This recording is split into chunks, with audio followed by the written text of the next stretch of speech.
সাহাবী আলী নবীজির কানে কানে বলে, নবীজি গো, সালমান ফার্সি আপনার কাছে এসে ইসলাম কবুল করবে। জায়গা চেনে না, রাস্তা চেনে না।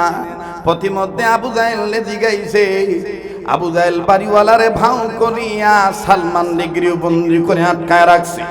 1 মাস পরে জামিন দেওয়ার কথা, 1 মাস হয়ে গেছে। আবার যখন আপনার কাছে আসার ইচ্ছা পোষণ করেছে গো নবী, তখন আবার আবু জাহেল মিল্লা আরো 3 দিন বাড়ায় দিয়েছে। ওদিক দিয়ে হযরত ওমর আলীর কথা শেষ না হইতে সাহাবী ওমর চিৎকার মেরে ডাক দিয়ে কয়, নবী গো, কি হইছে সালমান ফার্সির একটু বলেন না, শুনতে মন চায়।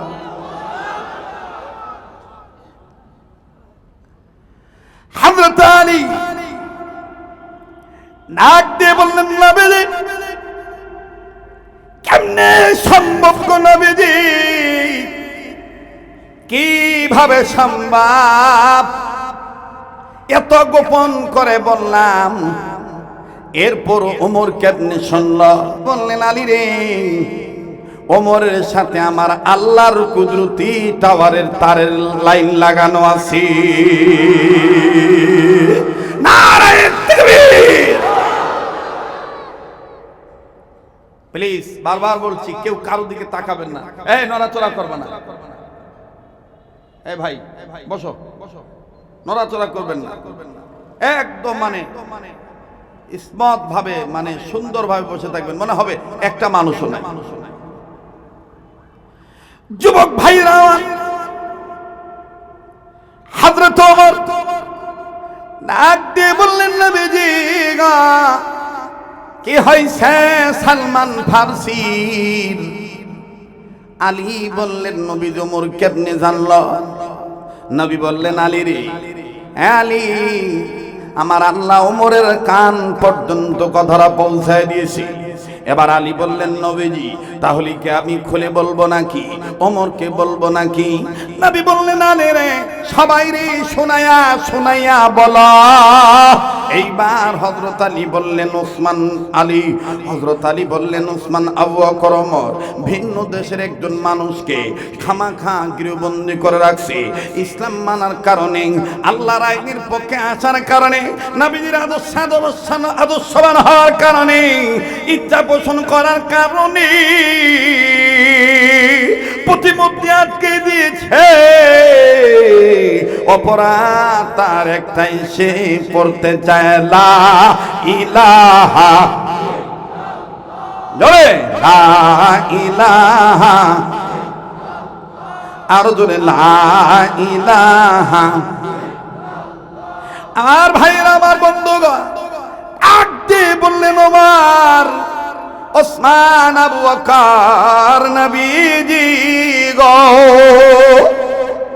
আমি ব্যবসার কাজে যাইতেছিলাম, কিন্তু তার করুণার আর্তনাদ শুনে আমি আর যাইতে পারি নাই। এখন আপনার কাছে আছি, তিনিও বলেছেন আমার খবরটা নবী মুহাম্মদের কাছে কি পৌঁছাইতে পারো কিনা আলী, এই জন্য আপনার কাছে পৌঁছাইলাম। কিতাবের লেখক লেখে হযরত ওমর তার বাড়ি উঁচু করে ডাক দিয়ে বললেন, নবীজি গো, অনুমতি দেন,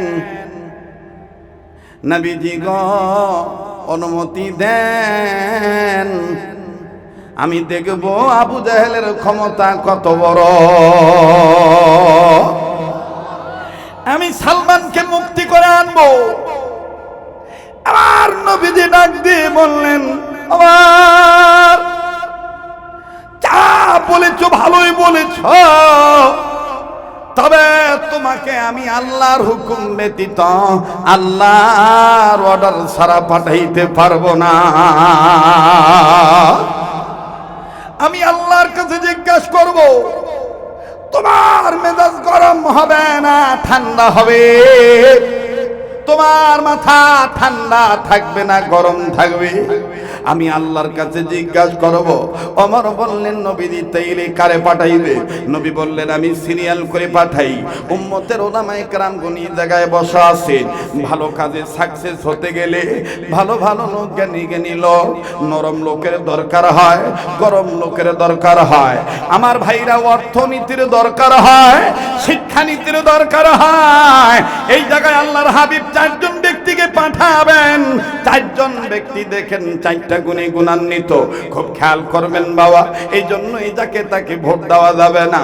সিদ্ধান্ত আমাদের একটাই হতে হবে, এবারে ভোট দেব ভাই সেই মানুষের যে মানুষ পক্ষে থাকে আল কোরআনে। রাগ করতেছেন? বেদার হইতেছেন? এই মাহফিলে সময় যত বক্তার বেশি লাগে, সবচাইতে বলে আমার সময় বেশি লাগে। মানে রাত্র যত গভীর হয় আমার নিগুড় তত্ত্ব বলে তত পরিষ্কার হয়। এতক্ষণে মনে করেন ওয়াজটা শুরু করলাম, কিন্তু শান্তি নাই। কিছুক্ষণ পরে দেখবেন কর্তৃপক্ষ বলবে অনেক দূর থেকে লোকেরা এসেছে, তাড়াতাড়ি ফিনিশিং দিয়ে দিলে, বিদায় দিয়ে দিলে ভালো হয়। হ্যাঁ চলবো, ওই যে দাঁড়ায় রয়েছেন আওয়াজ দিয়ে এখন চলবো।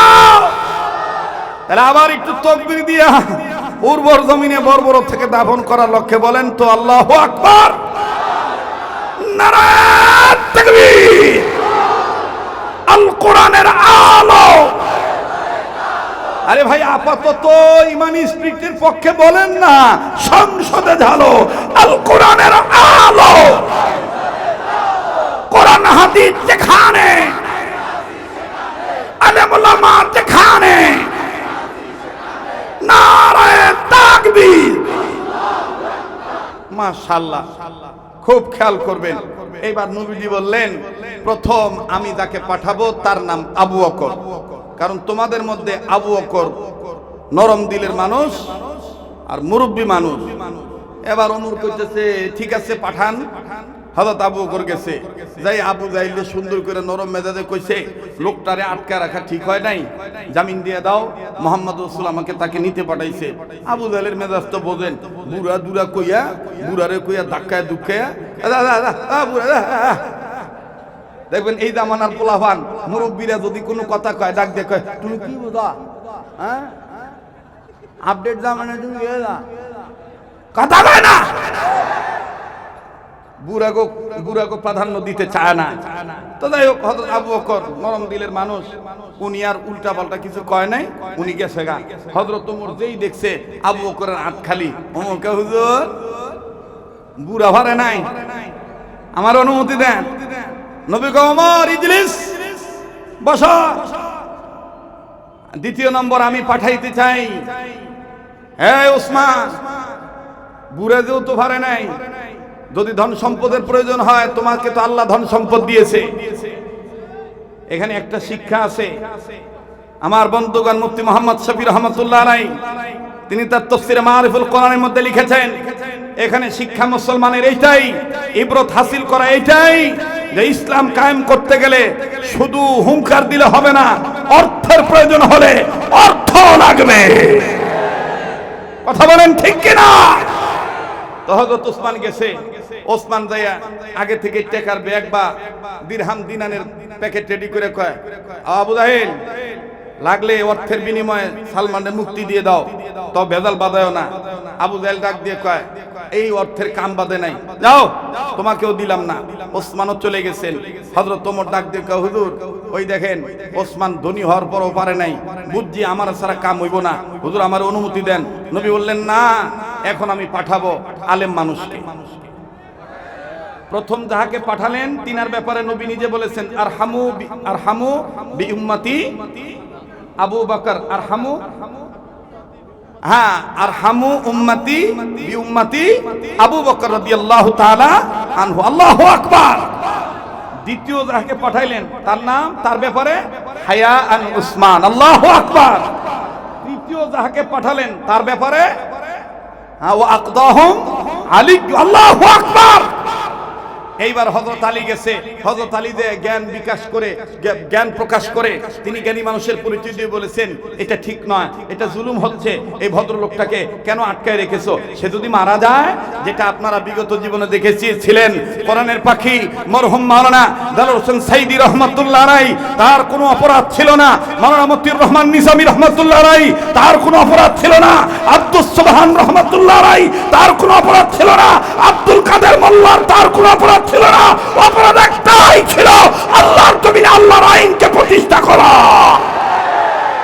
এই ভালো লোককে কথা বলতে দেন মুহতারাম হাজিরিন, আমার বন্ধুবান। শুধু তাই নয়, মুফতি ফজলুল কামিনী রহমাতুল্লাহ আলাইহি, তার কোনো অপরাধ ছিল না। বুঝলাম ওই লোকদেরকে জামাত ইসলাম করার কারণে রাজাকার উপাধি দিয়ে তাদেরকে মামলা দিলেন, হামলা করলেন, ফাঁসির কাস্তে ঝুলাইলেন, কিন্তু মুফতি ফজলুল কামিনী কোন রাজাকার ছিল? কথা বলে না, কথা বলে না। মুফতি ফজলুল কামিনী রহমাতুল্লাহ আলাইহি তিনি বাংলার সিংহপুরুষ ছিলেন, তিনি আল্লাহওয়ালা ছিলেন, বাতিলের কাছে মাথা নত করেন নাই। তিনি নাস্তিক মুরতাদ রাম বাম তেতাব্দি মুখাদ্দির কাছে মাথা নত করেন নাই। আল্লাহর জমিনে আল্লাহর আইন তিনি চেয়েছিলেন, এই অপরাধী তাকে গৃহবন্দী করে রাখা হয়েছিল। মুহতারাম হাজিরিন, হযরত আলী তার জ্ঞান প্রকাশ করে যতটুকু বুঝানোর দরকার তিনি বুঝাইলেন, কিন্তু শোনে না, গারমোটা শোনে নাই, না শুনে বিদায় দিয়ে দিছে। এইবার হযরত ওমর রাদিয়াল্লাহু তাআলা কয়, হুজুর ওই দেখেন হযরত আলীর হাত খালি। এখন সিরিয়াল কার? নবী কয় তোমার, তোমর কয় তাহলে আমি যাই। আল্লাহর নবী কয় আগে না, আমি একটু ভিতরে ঢুইকা জিবরাইল মাধ্যমে আল্লাহর কাছে জিজ্ঞাসা করে দেখব তোমার মেজাজ ঠান্ডা না গরম। আল্লাহ যদি বলে তোমার মেজাজ ঠান্ডা, তাইলে আমি তোমাকে তোমার পারমিশন দেব। ওমর কয় তাহলে ঠিক আছে, আপনি ভিতরে ঢোকেন। এবার নবীজি ভিতরে ঢুকছে। আমার ভাইরা, আমার বন্ধুরা, আল্লাহর নবী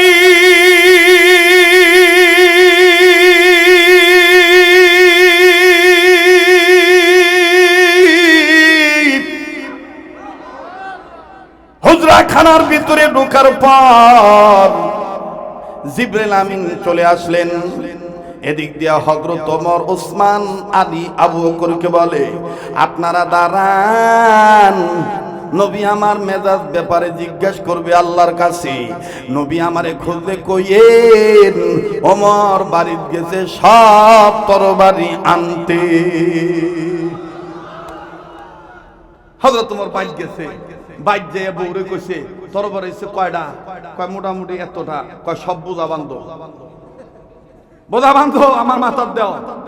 তো সব তরবারি বোঝা বাইন্দা হযরত ওমর মাথাত করে নিয়া নবীর হুজরা খানার দরজার সামনে দাঁড়াইছে।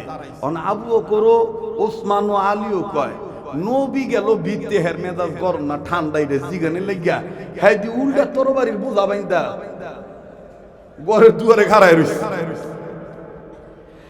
আর ভাইরা, আমার বন্ধুরে, সাহাবী ওমর তরবারির পুতো যখন মাথায় নিয়ে দাঁড়াইল,